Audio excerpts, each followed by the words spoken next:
Welcome everybody to a brand new episode of Deep DISCOG Dive. In today's episode, which is episode 3, we are going to be continuing on with Kanye West's discography, and his third album is Graduation. Graduation, a widely loved album, considered a classic by many, including myself, and I'm very excited to finally be reviewing this album, and I don't know how it's going to go. I feel like there might be a little bit of a backlash considering my thoughts on this album, but we'll get to that at the end of the video. I do have my reasons though, so I hope you guys hear me out and listen to what I have to say. To anybody who is new to this series or my channel, what I do is very similar to my top to bottom series, where I take an album and I rank each song from worst to best, and at the end of the video I will give you guys my overall thoughts paired with a score. So without further ado, let's hop straight into it. There are 13 songs on this album, and at the number 13 spot, I'm sure a lot of you guys who love this album aren't really surprised by this placement, we have Drunk and Hot Girls. This is very easily the worst song on the album. I actually think it would be difficult for me to find somebody who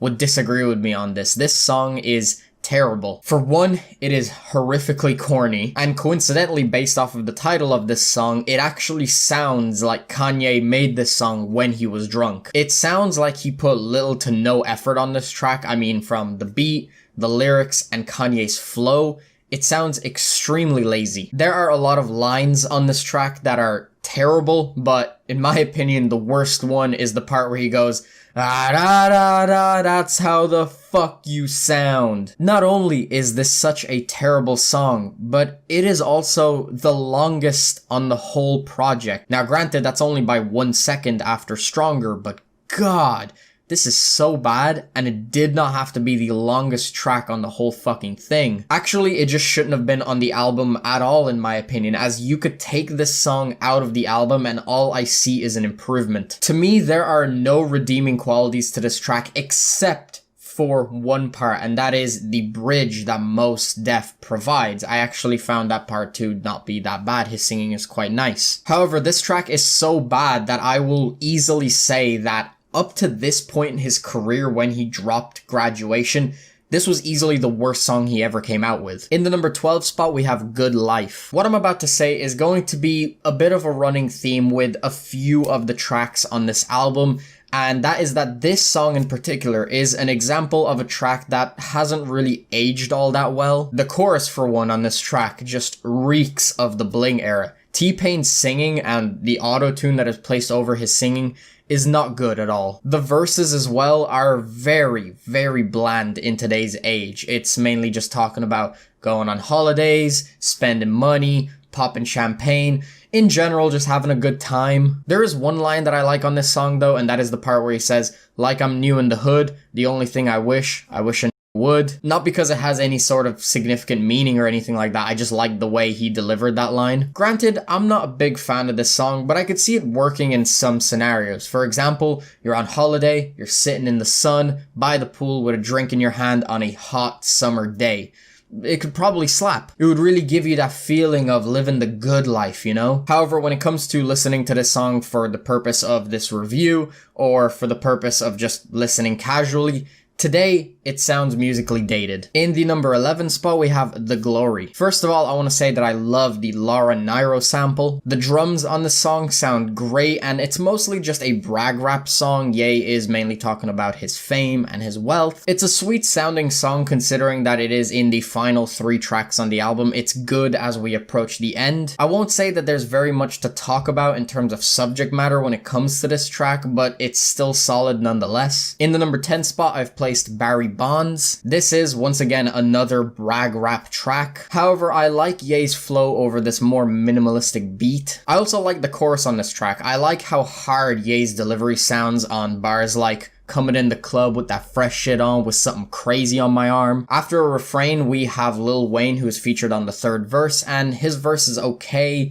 nothing too special. I didn't like his weird, choppy, staccato flow that he put on for a few lines though. I wouldn't say that this is a bad track overall, I do enjoy it, it's just way less exciting than other cuts on the album, which we will get into. In the number 9 spot, we have Everything I Am. The piano instrumental on this track is beautiful. It's a very lovely and subdued cut on the album. album. On this song, Ye is mainly reflecting on himself and how he got to the point where he is. There is a line that I thought was pretty funny, and I'm sure you guys know about it. It's the line where he says, "People talk so much shit about me at barbershops, they forget to get their hair cut." While I don't think this song is nearly as exciting as a song that came before it, Flashing Lights, it's still a sweet song and a nice cool down moment on the album. In the number 8 spot, we have Champion. I love the refrain followed by the chorus on this song. I think it just fits so nicely. You have the refrain that asks, "Did you realize that you are a champion in their eyes?" And then you have Kanye slipping in nice and smoothly at the start of the chorus going, "Yes, I did." It sounds really sassy and I just really love it. The refrain actually samples Kid Charlemagne, and I like the way that was manipulated. Ye's rapping and his flow are really great. Kuni Mitchell's vocals on the bridge are really nice as well. What makes the track for me though are the awesome synths that are placed throughout. I think this is a great follow-up to the intro track. In the number 7 spot, we have Big Brother. This is a track that Ye made for Jay-Z. I love the electric guitar based beat along with the beautiful synths that are placed on top. Ye talks about his relationship with Jay-Z, his ups and downs with him. This song is really sweet and is basically Ye looking up to Jay like a big brother. I really love that line in the bridge where Kanye says, "If you admire someone, you should go on ahead, tell them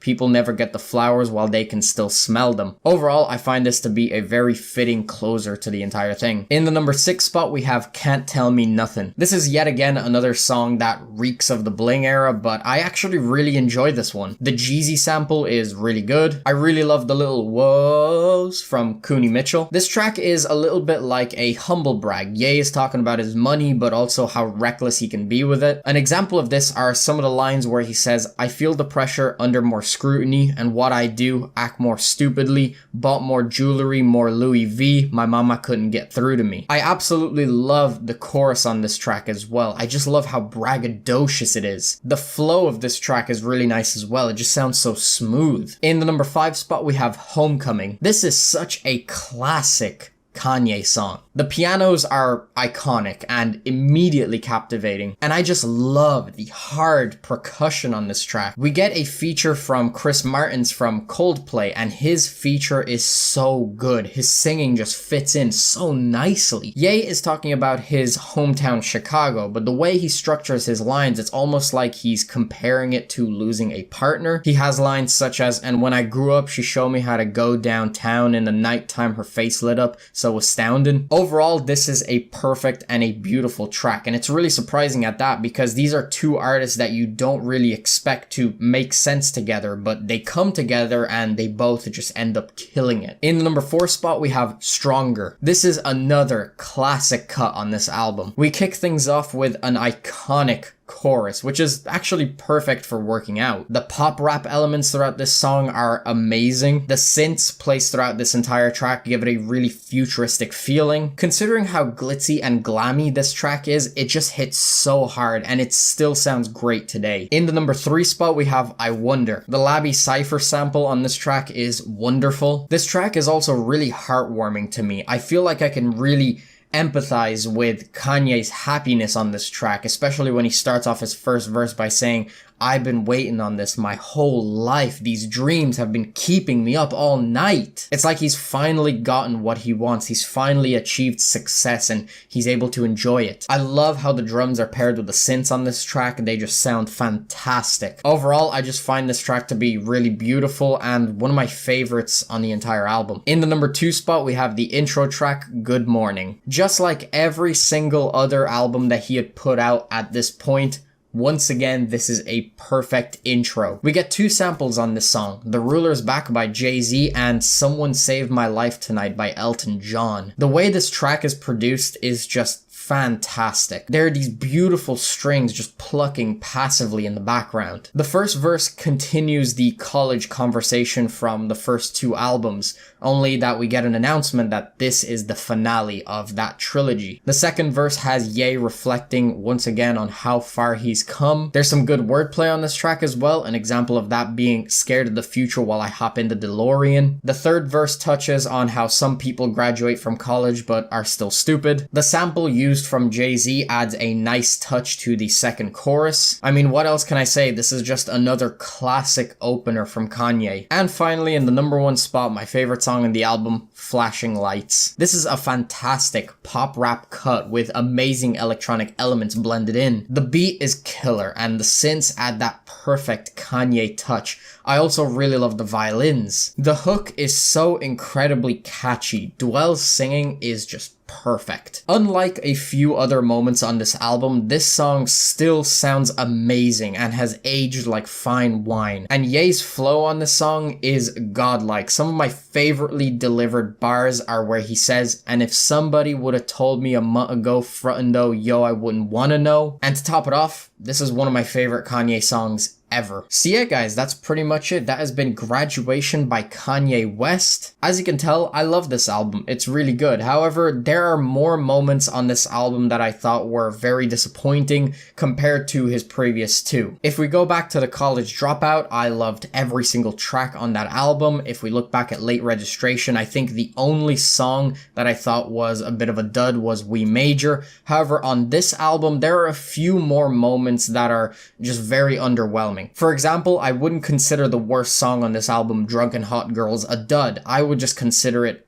a god-awful track. Good Life isn't even a dud to me. I just, again, consider that not a horrendous track, but not a track that I enjoy. From The Glory, I would say that's where sort of dud tracks start to appear. However, there aren't a hugely significant amount of bad moments on this album. I would just say that the few bad moments really weighed down the overall score of this album, in my opinion. However, this album just about reached my threshold of what I would consider an album that I love. If there was maybe one more bad song on this album, I would consider this an album that I just liked instead of loved, but it managed to pass. It just scraped by. And some of you guys might be listening to me right now and might feel really disappointed that I don't think this is the greatest fucking album ever. Ayashi might be watching this video and might have her head in her hands because this is actually her favorite Kanye West album. And before I give this album my own personal score, I want to say one last thing. I do realize that in today's age, this album does sound very dated in comparison to a lot of other Kanye West albums. There are a few songs on this album that just reek of the bling era and really weigh it down today. Maybe back then this album was a 9 or a 10 in some people's opinion. I do feel like to some extent, if you really wanted to love this album, you had to be there to experience it.